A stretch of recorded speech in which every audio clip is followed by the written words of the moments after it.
오늘 주기도문 이제 두 번째 시간인데요. 제가 안 그래도 수요 예배 때 이 말씀을 나누려고 했는데 금요 우리 기도회 하게 됐으니까 너무 잘 됐다 이런 생각이 들었습니다. 그래서 금요 기도회 시간 7, 8월 달 동안 계속해서 이 주기도문 말씀을 나눌 테니까 끝까지 같이 함께 참여하면서 또 기도의 불을 다시 한번 붙여 나갈 수 있는 우리 모든 성도님들 되시길 바랍니다. 주기도문 첫째 시간 때 제가 그런 말씀 드렸습니다. 이제 하늘에 계신 우리 아버지라는 말을 설명을 드렸어요. 실제 원어로 보면은 가장 먼저 나오는 게 뭐라고 했죠? 아버지. 기억하고 계시는 분이 계시네요. 한글 성경에는 하늘에 계신, 하늘로 시작을 하지만 원래 원어로 보면 아버지가 먼저 시작이 된다는 겁니다. 아버지, 그 다음에 뭐예요? 우리, 그 다음에 하늘에 계신. 이런 식으로 말씀이 시작이 된다고 했습니다. 그래서 주기도문의 맨 앞에는 아버지, 우리가 하나님과의 어떤 관계를 가지고 있는지, 나와 하나님과의 관계, 그 다음에 나와 우리와의 관계, 그 다음에 하나님이 어떠한 분이신지를 이 하늘에 계신 우리 아버지라는 이 단어의 말씀으로 먼저 하나님은 규정짓고 본격적인 기도를 하길 원하셨다는 이야기를 지난번에 말씀을 드렸습니다. 오늘 말씀을 통해서 이제 주기도문의 본격적인 간구가 시작이 되는 겁니다. 그래서 굉장히 중요하죠. 오늘 첫 번째 우리에게 주님께서 부탁하신 간구가 무엇인지 한번 9절 말씀을 다 같이 읽어보도록 하겠습니다. 시작. 그러므로 너희는 이렇게 기도하라. 하늘에 계신 우리 아버지여, 이름이 거룩히 여김을 받으시오며. 아멘. 그래서 오늘 설교 제목이 이름이 거룩히 여김을 받으시오며입니다. 이 말씀도 원문에는요 어떻게 나오냐면 정확하게 보면은 당신의 이름이 거룩히 여김을 받으시오며 이렇게 나옵니다. 근데 이게 이제 3인칭으로 굉장히 이제 하나님을 높여 불어서 이제 당신이라고 얘기하는데 우리가 이제 느끼기에는 이제 당신이라고 하는 말이 뭔가 좀 버릇없어 보이기 때문에 가끔 기도하실 때도 어떤 분은 당신의 뜻을 이루어 주시옵소서, 이게 어떻게 보면 틀린 말은 아닌데 느낌이 조금 좋지가 않단 말이에요. 그래서 이 당신이라는 말을 번역하기가 조금 그래서 하늘에 계신 우리의 아버지요, 그냥 이름이 거룩히 여김을 받으시오며 이렇게 번역을 한 것 같습니다. 근데 원래 원문에는 당신의 이름이 이렇게 나온다는 거죠. 예수님은 우리가 첫 번째로 간구할 것을 무엇이라고 얘기했습니까? 하나님 아버지 당신의 이름이 거룩히 여김을 받게 해달라는 기도를 하라고 말씀하십니다. 하나님한테 간구할 때 첫 번째로 뭘 간구하라고 했냐면 하나님 아버지의 이름이 거룩히 여김을 받게 해달라고 기도하라고 우리에게 가르쳐 주셨습니다. 여러분, 주님께서 가르쳐 주신 대로 기도하고 계시나요? 여러분, 첫 번째로 우리가 기도할 때 이 기도를 하냐는 거죠. 하나님의 이름이 거룩히 여김을 받게 해달라. 아마 이런 기도 거의 특별히 해보라고 하지 않는 한은 하지 않는 기도 중에 하나가 아닐까 이런 생각이 듭니다. 그럼에도 불구하고 예수님은 기도를 가르치면서 이 기도가 우리가 해야 될 첫 번째 간구다라고 말씀을 했습니다. 여러분, 왜 이 기도가 첫 번째 간구여야 할까요? 크게 세 가지로 살펴보려고 합니다. 첫 번째는 뭐냐면요, 하나님 자체가 그 자체로 거룩한 분이기 때문에 그렇습니다. 시편 97편 12절에 보면요, 의인이여 너희는 여호와로 말미암아 기뻐하며 그의 거룩한 이름에 감사할지어다 라고 말합니다. 하나님의 이름이 어떻다는 거예요? 거룩하다는 거죠. 하나님의 그 이름 자체는 거룩합니다. 시편 111편 9절의 말씀에도 동일하게 말합니다. 여호와께서 그의 백성을 속량하시며 그의 언약을 영원히 세우셨으니 그의 이름이 거룩하고 지존하시도다. 하나님의 이름은 거룩합니다. 하나님은 거룩하신 분이십니다. 그렇기 때문에 하나님의 이름은요 함부로 입에 올려서는 안 됩니다. 여러분, 십계명의 세 번째 계명이 무엇입니까? 여호와의 이름을 망령되이 일컫지 말라. 이 망령되이라는 말도 잘 쓰지 않아요. 그래서 우리가 보통 뭐라고 합니까? 이거를 좀 우리식으로 표현하자면 여호와의 이름을 함부로 부르지 말라 이런 뜻입니다. 함부로. 여러 가지 의미가 있습니다. 생각 없이 부르지 마라. 대충 부르지 말라. 마음에 담고 정말 중심을 다해서 부르는 게 아니면 부르지 말라 이렇게 말씀을 하는 겁니다. 출애굽기 20장 7절 아까 말씀해 보면 너는 내 하나님 여호와 이름을 망령되게 부르지 말라. 여호와는 그의 이름을 망령되게 부르는 자를 죄 없다 하지 아니하시리라라고 얘기하며 이 계명을 세 번째에 두었습니다.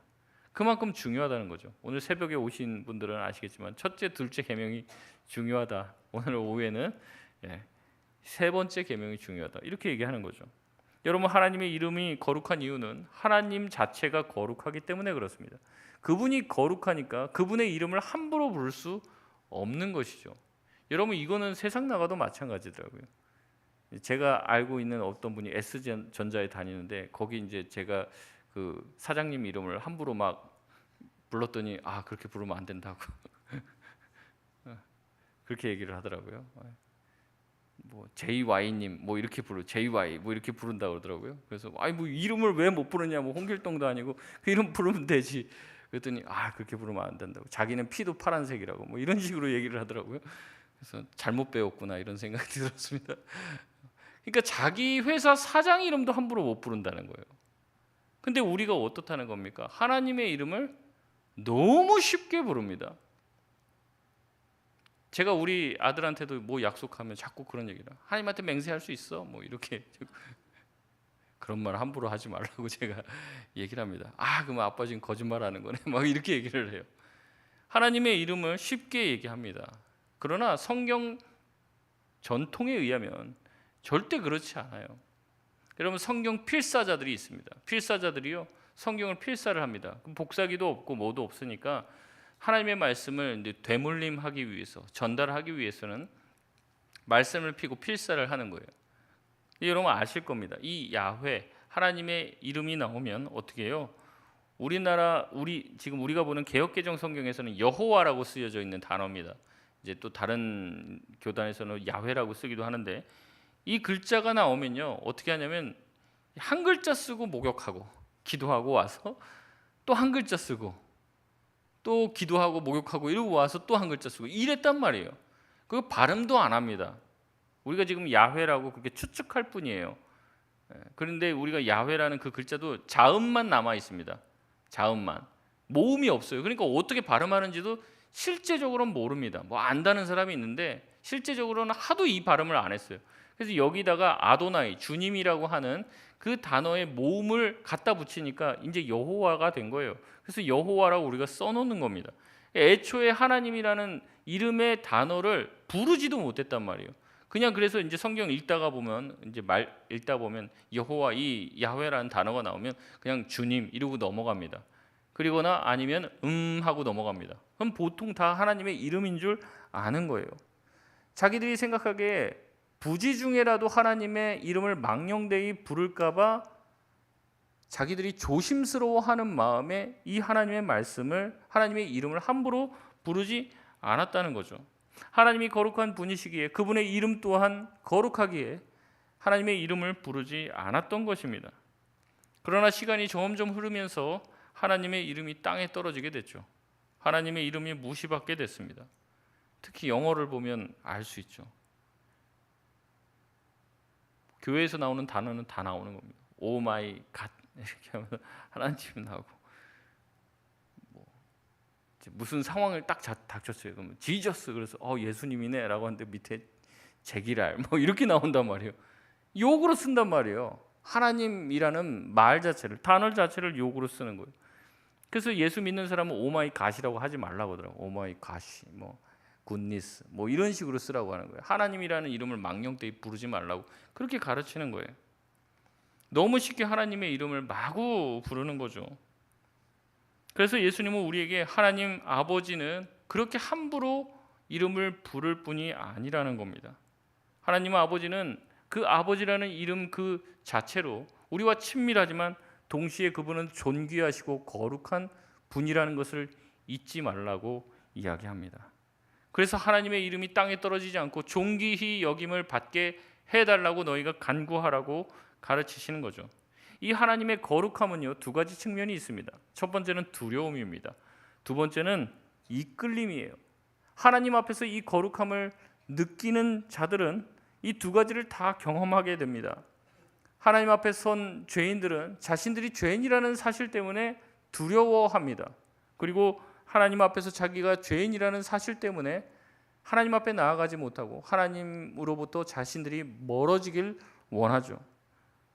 그러면서도 동시에 어떤 마음을 가집니까? 하나님 앞에 가까이 가고 싶은 마음을 동시에 가지게 됩니다. 이게 하나님의 거룩함의 독특성이에요. 하나님으로부터 멀어지고 싶은 마음과 동시에 가까워지고 싶은 마음이 공존하는 이 복합적인 거룩함이 하나님의 거룩함입니다. 그래서 하나님에 대한 거룩함, 두려움을 느낀 이 경외심을 느낀 사람은요, 하나님과의 적당한 거리를 유지하지만 그 존전을 떠나지는 않는다는 거죠. 왜냐하면 하나님 안에서 강한 이끌림을 누리기 때문에 그렇습니다. 그래서 하나님과 더욱더 가까워지고 싶죠. 근데 가까이 가면은 하나님의 그 거룩하심과 우리와 다른 이질적인 부분을 느끼기 때문에 하나님으로부터 멀어지고 싶은 마음이 생기는 것입니다. 이 두 가지가 다 있어야 됩니다. 우리가 하나님 앞에 찬양하고 예배하는 모든 것들은요, 이 두 가지가 다 균형 잡혀 있어야 돼요. 우리가 예배할 때 하나님을 아주 경외하는 마음, 두려워하는 마음으로 하나님께 예배해야 됩니다. 버릇없이 예배해서는 안 된다는 거죠. 하나님을 의식하고 찬양 한 구절 한 구절 가사 하나하나에 우리의 마음을 실어서 고백하지 않으면 하나님은 이런 대우를 받을 뿐이 아니라는 것에 우리가 대해서 경외심을 가지고 하나님 앞에 찬양하고 예배해야 합니다. 하지만 동시에 하나님을 사랑하는 마음에 예배해야 하는 거죠. 하나님이 나를 벌할까 봐 두려워서 예배해서는 안 된다는 겁니다. 동시에 우리는 하나님을 두려워하면서 하나님을 뜨겁게 사랑하며 그분이 우리와 굉장히 친밀하다는 것을 경험하며 예배해야 하는 것이죠. 이 두 가지가 다 있어야 돼요. 근데 그것이 무너지게 되면 어떤 사람들은 하나님을 향해서 예배하는 것의 형식과 어떤 우리가 갖춰야 될 예의만 굉장히 차리고 하나님과의 친밀함과 성도들과의 교제를 잃어버리게 됩니다. 또 한쪽은 어떻게 됩니까? 하나님을 향해 두려워하거나 하나님을 향해서 뭔가 내가 갖춰야 될 것들은 다 무너뜨리고 형식을 다 파괴시켜버리고 우리가 즐겁고 하나님이 이렇게 우리가 즐겁게 막 하하호호하면서 예배드리는 것을 다 좋아하고 받아줄 거라고 하는 마음씨 좋은 할아버지처럼 하나님을 생각하고 그냥 편하게 막 예배드리는 거죠. 이게 둘 다 문제가 있는 것입니다. 우리는 이 둘을 다 가지고 있어야 한다는 거죠. 왜 그렇습니까? 하나님은 거룩한 분이시기 때문에 그렇다는 거예요. 우리가 함부로 대할 분이 아니고 우리가 그분을 존중히 여겨야 한다는 거죠. 두 번째로 하나님의 이름이 거룩히 여김을 받아야 한다라는 그 기도를 해야 되는 이유의 두 번째는요, 세상이 그분을 거룩히 여기지 않기 때문에 그렇습니다. 하나님은 세상을 창조하신 창조주십니다. 그리고 세상을 구원하신 구원주이시며 또한 주인이 되십니다. 세상은 하나님을 주인으로 인정해야 합니다. 하지만 인정하지 않죠. 세상은 하나님 자리에 자기 자신을 올려놓거나 자신이 만든 어떤 우상을 올려놓습니다. 그리고 하나님을 하나님으로 인정하지 않죠. 하나님 자리에 앉아 스스로 왕노릇하고 하나님 노릇을 하려 합니다. 우상을 세우고 하나님을 멸시하고 하나님을 인정하지 않죠. 여러분, 그러나 하나님은 신자들만의 하나님이 아니십니다. 하나님은 세상 모두의 하나님이 되시고 세상은 하나님의 하나님 되심을 반드시 알아야 합니다. 왜냐하면 세상은 하나님의 것이기 때문에 그런 것이죠. 세상이 하나님이 진정 하나님 되심을 깨달을 때 세상이 비로소 하나님께 돌아오게 됩니다. 세상은 하나님이 어떠한 분이신지 알아야 참된 세상으로 제자리로 돌아가게 되는 것이죠. 세상의 많은 문제들은 하나님 안에서만 완전한 해결책을 얻게 됩니다. 세상은 하나님을 만나야 생명 가까이로 나아갈 수 있다는 것이죠. 그렇기 때문에 예수님은 세상을 구원하시기 위해서 자기가 이 땅에 오셨기 때문에 세상이 하나님이 누구신지를 알아야 한다고 말하며 이것이 우리가 기도해야 되는 첫 번째 기도가 되어야 된다고 이야기하며 우리가 많은 기도들도 있지만 특별히 시급하게 기도해야 될 내용이 있다면 이 세상이 바로 하나님의 거룩하심을 깨닫는 것이라고 얘기하며 우리에게 그 기도의 요청을 하는 겁니다. 자, 너희들도 세상이 하나님을 깨닫고 하나님이 어떠한 분이신지를 알도록 세상이 하나님을 거룩한 존재로 깨닫도록 이것을 놓고 기도하라라고 요청을 하는 것이죠. 세상의 문제 해결 방식은 뭡니까? 자기들이 머리를 싸매고 자기가 가지고 있는 어떠한 방식으로 자기의 문제를 해결하려고 해요. 하지만 그런 모든 해결책은 미봉책에 불과합니다. 세상이 가지고 있는 문제를 더욱더 심화시킬 뿐인 것이죠. 사람들이 내어놓는 대안이라는 것은요, 항상 문제가 있어요. 결국에 모든 것이 진정으로 해결되기 위해서는, 모든 것이 제자리로 돌아가기 위해서는 하나님이 아닌 모든 것을 하나님 자리에서 끌어내리고 하나님을 하나님 자리에 올려놓아야 할 때 모든 것이 제자리를 찾게 되고 정상으로 돌아간다는 겁니다. 모든 문제가 다 여기서 시작이 된다는 거죠. 그래서 예수님은 우리에게 세상이 하나님의 이름을 존귀히 여기도록, 세상이 하나님의 이름을 거룩하게 여기도록 하기 위하여 기도하라 라고 말씀을 하는 것이죠. 세 번째, 이름이 거룩히 여김을 받아야 되는, 하나님의 이름이 거룩히 여김을 받아야 되는 세 번째 이유는요, 신자들이 그분을 거룩히 여기지 않기 때문에 그렇습니다. 여러분, 신자라고 하지만요, 우리들 역시 세상처럼 하나님을 존귀히 여기지 않을 때가 많이 있죠. 교회 안에서 또한 우리 인생의 수많은 결정을 할 때 여러분의 기준은 무엇입니까? 우리가 머리로는 다 알고 있어요. 우리가 어떤 일을 결정하고 어떤 일을 행해 나갈 때 그 기준은 하나님의 뜻이어야 합니다. 하나님이 뭘 기뻐하시는지, 하나님이 뭘 원하시는지, 하나님의 뜻이 우리가 뭔가를 결정하고 일을 시행해 나갈 때 기준이 되어야 돼요. 여러분, 며느리 또 사위 고를 때 어떻게 고릅니까? 우리 딸 아들이 마음에 들면 됩니까? 그게 아니죠. 정말로 하나님이 기뻐하시는 자인지를 생각해 봐야 되는 거죠. 우리 자식들을 어느 대학에 보내고 어떻게 인생을 결정해야 될지를 수많은 선택들을 합니다. 젊은 청년들은 내가 어떤 사람과 결혼하고 가정을 꾸리고 어떤 직장을 가야 될까, 수많은 인생의 중요한 결정들을 합니다. 그런데 대부분 그 결정에 돈이 그 자리를 차지하고 있는 거예요. 돈 많이 주면 거기 갑니다. 돈을 더 주면 거기 가는 거죠. 요새는 워라벨이라고 해서 자기가 일하는 것과 자기 삶의 어떤 내가 누리고 싶은 것들, 취미 생활이나 자기 생활 여건들이 이제 잘 균형 잡힌 그런 직장을 또 선호한다는 거예요. 그러니까 그런 게 자기 삶의 기준이지 하나님의 뜻 이런 거 아닙니다. 대부분 그래요. 솔직하게 물어보면. 연봉 더 많이 준다고 하면 신앙생활을 더 하기 어렵지만 거기를 택합니다. 왜냐하면 돈이 기준이기 때문에 그런 것이죠. 신자들에게조차 하나님은 존귀히 여김을 받지 못할 때가 많이 있습니다. 여러분, 교회 안에서 교회 조직 안에서 무엇인가 결정할 때도 하나님의 뜻이 결정의 기준이 아닐 때가 많습니다. 교회가 뭔가를 특별히 하겠다 하지 말겠다의 결정 기준은 성경이어야 하고 하나님의 뜻이어야 합니다. 하나님이 이걸 기뻐하신다고 하면요, 해야죠. 하나님이 기뻐하신다고 하면 무리가 돼도 해야죠. 힘이 들어도 그 길을 가야 하는 겁니다. 여러분, 이게 핵심입니다. 그걸 잊지 마셔야 돼요. 근데 우리가 세상에서 살다 보고 인생 오래 살다 보면요, 하나님의 뜻을 자꾸 무시하게 됩니다. 하나님을 제치고 다른 기준을 자꾸 가져다 댑니다. 이 일을 하면 어떤 효과가 있는지 그 효과를 자꾸 따지죠. 일을 하는데 돈이 얼마가 드는지를 따집니다. 절차를 따집니다. 이것을 하면 사람들이 얼마나 모이고 좋아할까를 생각합니다. 그 모든 것이 하나님과는 상관없는 것이죠. 물론 이런 기준들이 중요한 기준들입니다. 교회가 제한적인 재정을 가지고 있고 시간을 가지고 그런 인력을 가지고 있기 때문에 최대한 효과적이고 많은 사람들이 모이고 많은 사람에게 득이 될 수 있는 그 일을 선택하는 것이 맞죠. 그러나 때로는 그것을 뛰어넘는, 그것을 넘어서는 하나님의 뜻을 우리가 발견했다면 그 길로 가야 되는 것이 교회입니다. 교회는 처음부터 이런 효율과 효과를 따지지 않았습니다. 하나님이 시키면 그걸 하는 거예요, 그냥. 교회 안에서도 하나님이 원하시는 뜻이 이루어지지 않을 때가 많이 있습니다. 물론 교회에서 하는 모든 일이 절차에 맞게 합리적으로 진행이 돼야죠. 계획을 잘 세우고 규모에 맞는 재정 계획을 세우며 정확하게 집행해 나가야 됩니다. 하지만 그것보다 더 앞서는 기준이 있다면 하나님의 뜻인 줄 여러분 믿으시길 바랍니다. 안 그러면요, 재정이 교회를 끌고 가요. 재정 규모에 맞는 일만 합니다.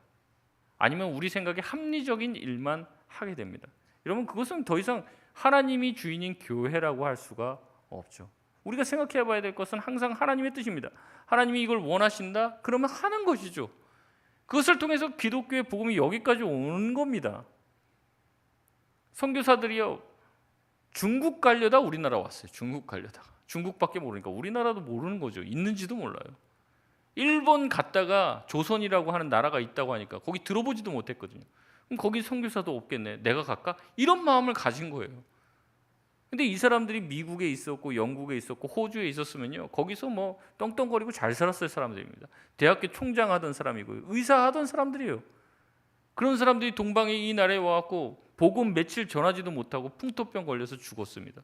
얼마나 비효율적인 일을 했습니까? 온 가족이 그렇게 와서 온 가족이 다 죽었어요.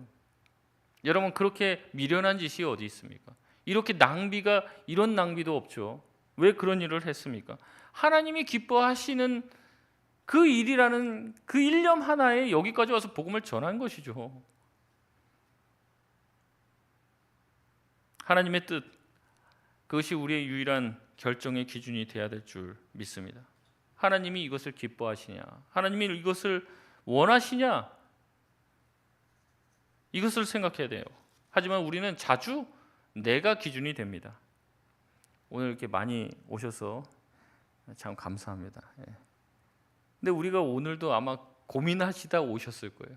갈까 말까, 갈까 말까, 갈까 말까 하다가 오셨고, 또 갈까 말까 하다 안 오신 분도 계시겠죠.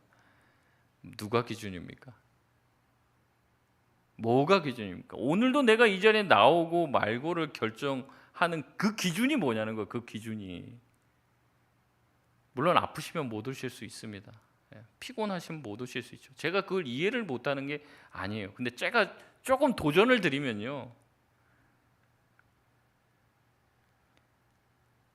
왜 못 나왔는지 물어보면은 이제 바쁘다 뭐 이런 거입니다. 바쁘다, 뭐 몸이 안 좋다, 뭐 피곤하다, 뭐 이런 건데, 뭐 이래서 저래서 뭐 핑계 없는 무덤이 없잖아요. 그러면 도대체 언제 안 바쁘냐고요? 언제 시간은 언제 나냐고요? 그럼 누가 기도합니까? 뭐 옛날에 코미디언이 그런 얘기죠. 소는 누가 키우냐고. 뭐 어떻게 하냐는 거죠. 여러분, 하나님이 존귀한 분이 아니에요. 내가 존귀한 존재가 됐어요. 저도 부모지만요, 젊은 세대들은 자식이 우상입니다. 자식한테 모든 걸 다 쏟아붓는단 말이에요.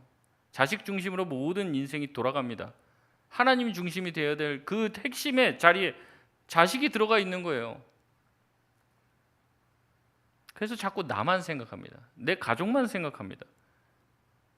하나님을 섬긴다고 하지만 하나님 중심의 신앙에서 아주 멀어져 있는 것이죠. 교회도요, 내가 가고 싶으면 갑니다. 내가 가기 싫으면 안 가요. 내가 봉사하고 싶으면 하고, 내가 예배하고 싶으면 하는 거지. 내가 바쁘고 일 있고 내가 원하지 않으면 아무것도 하지 않습니다.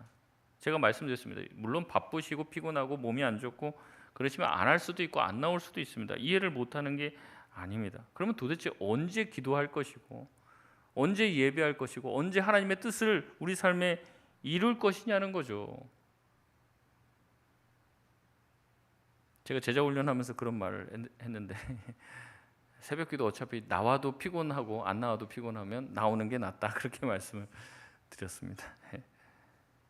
어차피 피곤한데 나와서 기도하고 피곤합시다, 이제 그렇게 얘기했는데, 안 피곤한 사람이 어디 있어요? 안 피곤한 사람이, 안 힘들고 안 바쁜 사람이 어디 있어요? 그러나 우리가 그렇게 하는 이유는 하나님이 우리를 사랑해 주시고, 그 하나님이 세상 무엇보다도 귀하기 때문에 그런 것 아닙니까? 아무리 봐도요, 연애하는 사람들은 다 만나요. 코로나 때도 뭐 만나지 말라고 했는데도 다 만나고 연애하고 결혼하고 애 낳고 다 한단 말이죠. 전쟁통에 애를 제일 많이 낳았다고 그렇게 도망치고 막 바빠 죽겠는데 어떻게 그렇게 애를 많이 낳겠습니까? 할 건 다 한단 말이에요. 그런데도 우리는 너무 핑계가 많아요. 신자들 가운데서도 하나님의 이름이 존귀 여김을 받지 못한단 말이에요. 다 서로 이해해주고 뭔가 다 봐주고 이런 게 교회의 미덕처럼 되어버렸습니다. 여러분, 그러면 도대체 송파동 교회를 위해서는 누가 기도합니까? 옆에 있는 교회가 기도하나요? 저와 교역자들을 위해서는 누가 기도해 줘야 됩니까? 다른 교회 성도들한테 부탁할까요? 좀 우리 교회 성도들은 기도 안 하니까 좀 대신 좀 기도 좀 해주십시오. 기도가 필요하니까. 여러분 그래야지 속 편하겠습니까? 여러분 하나님 나라와 하나님의 교회를 위해서, 하나님의 사명을 위해서는 누가 기도합니까? 누가 해야 돼요? 하나님의 이름을 받은 성도들, 그리스도인이 뭡니까? 그리스도의 사람들이라는 뜻이잖아요. 우리가 다 그리스도인이라고 하면서 제가 만약에 여러분에게 그리스도, 여기 나오신 분들은 대부분 해당 안 되는 겁니다. 자꾸 목사님이 나를 정죄하신다 그렇게 생각할 수 있는데 그게 아니라 그리스도인이라는 말 자체가 그리스도의 사람들이란 말이에요. 만약에 제가 생각할 때 여러분은 그리스도의 사람이 아닙니다라고 하면 굉장히 기분 나쁘실 거예요. 근데 그리스도의 사람이라는 말은 뭐예요? 그리스도의 것이라는 말이죠. 그리스도를 따른다는 거예요. 그리스도를 주인으로 삼는다는 것이죠. 그런데도 성도들에게도 하나님의 이름은 존중받지 못할 때가 많이 있습니다. 그래서 주님은 주기도의 첫 간구를 하나님의 이름이 영광받고 존중받고 거룩히 여김을 받게 해달라고 기도하라, 그렇게 기도하라라고 말씀을 하는 것이죠. 그러기에 이 주기도의 첫 간구는 하나님이 우리를 향한 간구를 부탁하면서 동시에 우리를 향한 하나님의 질책입니다. 너희는 정말 하나님의 이름을 존귀히 여기고 있느냐? 너희에게서조차도 하나님의 이름이 거룩함을 받지 못하는데 세상 사람들이 어떻게 하나님의 이름을 존중히 여기고 거룩히 여기겠냐? 너희라도 하나님의 이름을 거룩히 여겨야 할 건데 너희에게까지 내가 모독을 당하는구나 라고 얘기합니다. 하나님이 왜 이스라엘 백성들에게 그렇게 경노하십니까? 이방 백성들이 하나님을 섬기지 않아서 경노하신 게 아니에요. 하나님이 속상한 것은요, 하나님의 백성이 하나님을 떠났기 때문에 그렇습니다. 하나님의 백성이 하나님을 멀리하고 이방신을 섬기기 때문에 그런 거죠. 하나님을 섬기고 하나님과 함께 있는 것보다 이방신들과 이방인들과 함께 있는 것을 더 즐거워합니다. 그래서 하나님의 마음이 아프신 거죠. 우리도 그런 유대인들의 모습들과 이스라엘 백성들의 모습을 보면서 손가락질하고 어쩜 저러냐 라고 얘기했지만 우리도 별반 다를 바 없음을 보게 됩니다. 여러분, 우리도 하나님의 이름을 두려워하지 않습니다. 주님은 말씀하십니다. 너희라도 하나님의 이름을 두려워하지 마는 그 자리에 있지 말고 하나님을 두려워하고 하나님을 거룩히 여기라. 우리가 하나님의 이름을 거룩히 여기고 하나님의 이름을 높일 줄 아는 참된 신자가 되어야 될 줄 믿습니다. 어떤 분이 광장에 나와서 그런 얘기를 해요. 하나님의 이름을 막 함부로 부르고 하나님조차도 나한테 까불면 죽는다라고 막 말을 해요. 있을 수가 없는 일입니다. 있을 수가 없는 일. 하나님의 이름을 어떻게 그렇게 함부로 깎아내리면서 하나님을 믿는 사람이라고 할 수 있냐는 거죠. 여러분, 우리 자신이 하나님의 이름을 깎아내리고 있는데 누가 하나님을 높이겠습니까? 자식이 자기 부모를 욕하고 다녀요. 누가 자기 부모를 높여 세워주겠냐고. 자기 부모가 아닌 남들이 자기 부모를 욕해도 자식이 화가 나야 되는데, 제가 그 모습과 한국교회에 돌아가는 현상을 보면서 많은 걸 느낍니다. 자기 아버지를 욕하는데도 화가 안 나요. 그 사람이 그럴 만하다 이렇게 생각을 해요.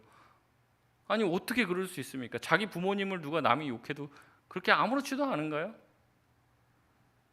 주기도는 우리에게 근본적인 돌이킴을 요구하고 계십니다. 교회 안에서, 교회 밖에서 하나님의 이름이 거룩히 여김을 받게 하소서. 이것이 너의 기도의 첫 번째 기도가 되어야 된다라고 가르치고 있습니다. 우리의 수많은 선택의 기준이 하나님이 되어야 될 줄 믿습니다. 교회의 주인은 하나님이십니다. 교회가 하나님을 두려워해야 합니다. 성도가 하나님을 두려워해야 되고 목회자가 하나님을 두려워해야 합니다. 따지고 보면 우리가 이 문제만 해결되면 교회 대부분의 문제는 해결됩니다. 우리가 하나님만 두려워하면요, 하나님만 경외하면요, 우리 안에 대부분의 문제는 없습니다. 우리가 방자한 이유는 하나님을 두려워할 줄 모르기 때문에 그런 겁니다. 하나님이 사랑의 하나님이라는 것만 알고 있기 때문에 그런 것이죠. 말씀을 마치겠습니다. 하나님의 이름이 땅에 떨어진 시대를 살고 있어요. 세상 사람들조차 기독교를 개독교로 부르고 있는 시대입니다.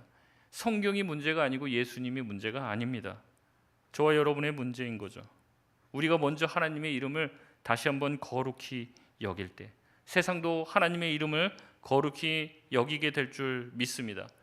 하나님을 진심으로 두려워하면서 그 하나님의 사랑 가운데 이끌리며 하나님 안에 거하는 훈련을 균형 잡혀 해 나갈 때 하나님의 뜻이 온전히 우리 가운데 이룰 줄 믿습니다. 우리가 다시 한번 잃어버렸던 하나님에 대한 거룩함, 하나님을 향한 경외심, 이것을 기억하며 우리가 하나님 앞에서 참된 예배자로 구비될 수 있게 주의